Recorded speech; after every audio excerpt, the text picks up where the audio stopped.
बऱ्याच वर्षानंतर राज आणि माझी भेट व्यासपीठावरती झाली. आता पंचायत अशी आहे की त्यांनी मला सन्माननीय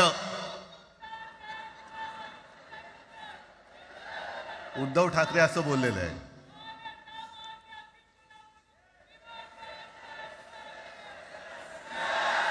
ठीक आहे.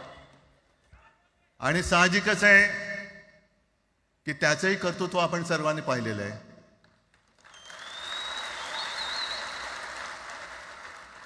म्हणून माझ्या भाषणाची सुरुवात करताना सन्माननीय राज ठाकरे आणि जमलेल्या माझ्या तमाम मराठी हिंदू बांधवांनो, भगिनींनो आणि मातांनो,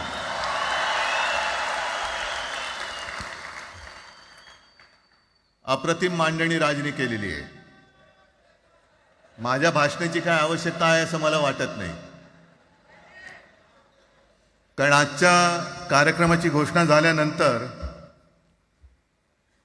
साहजिकच आहे सगळ्यांचं लक्ष हे आज भाषणाकडे आहे. पण वैयक्तिक मला असं वाटतं की आज आमच्या भाषणांपेक्षा आमचं एकत्र दिसणं हे महत्त्वाचं आहे. सर्वप्रथम मी इकडे समोर सगळेजण बसलेत, ज्यांनी ज्यांनी मराठी भाषेसाठी पक्षभेद विसरून एक मराठी माणसाची वज्रमूठ दाखवली, त्या सगळ्यांना धन्यवाद देतोय. दीपक पवार पण त्याच्यात आहेत, सगळेच आहेत, मुणगेकर साहेब आहेत, सुप्रियाताई आहेत, सगळेच आहेत. कोणाकोणाची नाही, महादेवराव बसले. महादेवराव आपल्याला सुद्धा बऱ्याच वर्षांनी पाहिलं. काय वेळेला काय जानकर बी अनजान होते, असं होतं. पण एक गोष्ट नक्की की आमच्या दोघांमध्ये जो काही अंतरपाठ होता तो आनाजी पंतांनी दूर केला.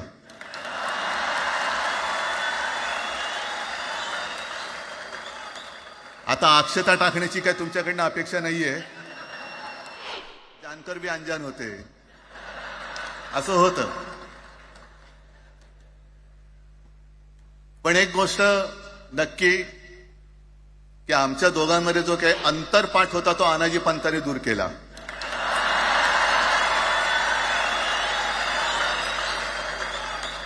आता अक्षता टाकण्याची काय तुमच्याकडनं अपेक्षा नाहीये.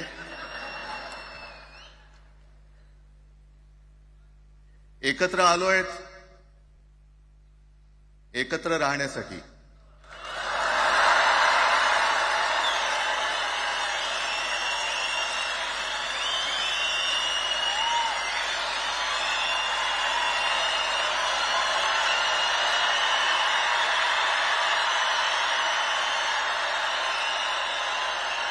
आणि मला कल्पना आहे, आज मला कल्पना आहे की अनेक बुवा महाराज हे बिझी आहेत. कोण लिंब कापतंय, कोण टाचण्या मारतंय, कोण गावी जाऊन अंगारे दुपारे करत असेल, रेडे कापत असतील. त्या सगळ्यांना सांगतो, या सगळ्या भोंदूपणा विरुद्ध माझ्या आजोबांनी लढा दिला होता आणि त्यांचे आम्ही वारसदार म्हणून तुमच्या समोर उभे ठाकलेलो आहोत.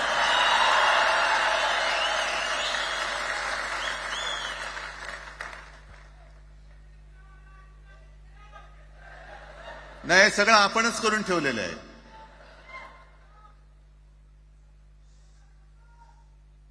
भाषेवरनं जेव्हा एखादा विषय निघतो तेव्हा तो केवळ वरवरचा धरून चालणार नाही. मधल्या काळामध्ये अगदी दोघांनी, म्हणजे मी काय राजनिक आणि आपण सगळ्यांनी या नतद्रष्टांचा अनुभव घेतलेला आहे. वापरायचं आणि फेकून द्यायचं.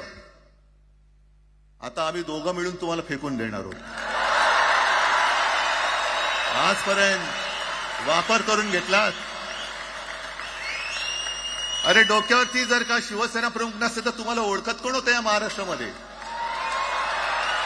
कोणत्या भाषेत बोलत होतात? अगदी राज, तू सगळ्यांची शाळा काढली, मला एका प्रश्नाचं उत्तर पाहिजे. मोदींची शाळा कोणती? सगळ्यात उच्च शिक्षित आहेत.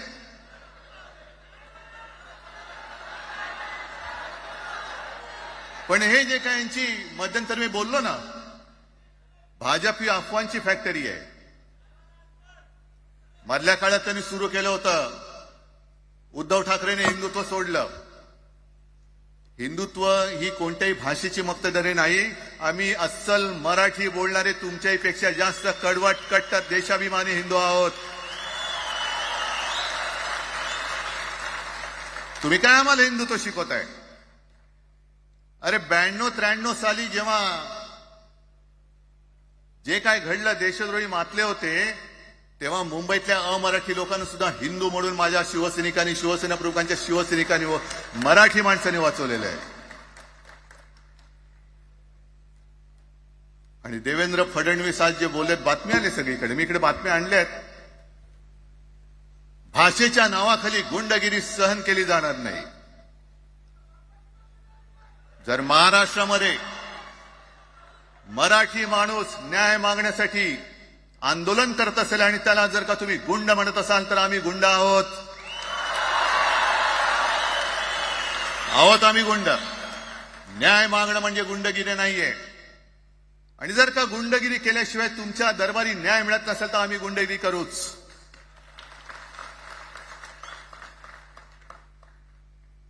पण हे सगळे राजकीय वाडगे.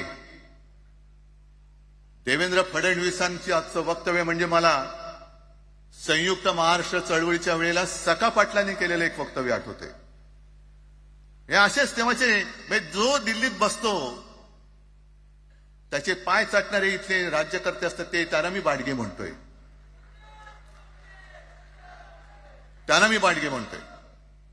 कारण संयुक्त महाराष्ट्र चळवळीमध्ये मुंबई आपल्याला आपण मिळवली. आपण म्हणजे आपण मराठी माणसांनी. तेव्हाही तत्कालीन जे सत्ताधारी होते, हो अगदी काँग्रेस होतीच ना तेव्हा सत्तेवर, मुंबई मराठी माणसाला द्यायला तयार नव्हती. आणि तेव्हा सुद्धा एक मराठी माणूस, म्हणजे आज जे बोलतात ना आम्ही मराठी नाहीत का, अरे तुम्ही नुसतं नावाने मराठी आहात, तुमच्या अंगात मराठी रक्त आहे की नाही आता तपासावं लागेल.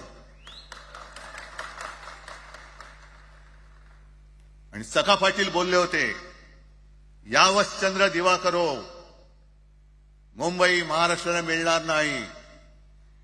कशी नाही मिळत, झुकवलं, वाकवलं, गुडघ्यावरती आणलं मराठी माणसानी. आणि मुंबई आपल्या हक्काची, तुम्ही आता जी घोषणा घेतली ना, दिली ना, ती मुंबई आपल्या हक्काची आपण लढून आपण मिळून घेतली.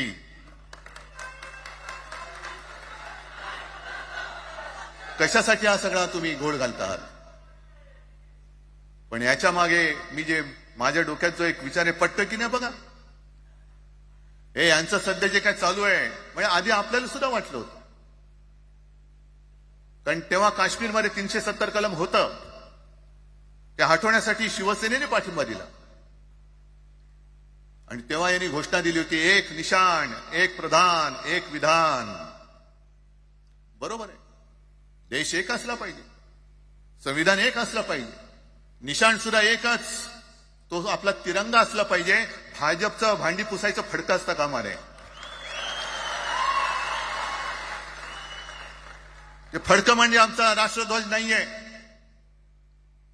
पण ते सगळं चाललंय एक एक एक एक. त्याच्यानंतर आता नवीन एक टुमणं काढलं, 1 नेशन 1 इलेक्शन.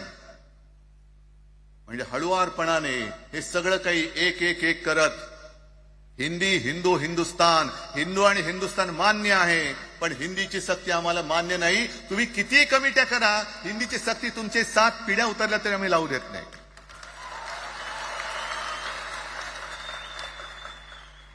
मग एक फेक नरेटिव्ह पसरवायचं. हे उद्धव ठाकरेच्याच काळातलं. अरे उद्धव ठाकरे एवढं काम करत होता, मग पाडलं कशाला गद्दारी करून? तान्या बोंबललात तेव्हा. पण मी अभिमानाने सांगेन, माझ्या मंत्रिमंडळातले सहकारी इकडे बसले, जितेंद्र आव्हाड आहेत, आणखीन कोणी असतील, मी मुख्यमंत्री असताना महाराष्ट्रामध्ये मी मराठीची सक्ती केली होती आणि केलीच, याचा मला अभिमान आहे. काय केलं त्याचं तुम्ही? मराठी भाषा महाराष्ट्रामध्ये सक्तीची करावी लागली. का करावी लागली? कोण आहेत आमच्या मराठीचे दुश्मन? कोण आहेत? पण महाराष्ट्रामध्ये मराठीची सक्ती केल्यानंतर सुद्धा काही लोक कोर्टामध्ये गेले. ती गुंडगिरी नाही होत.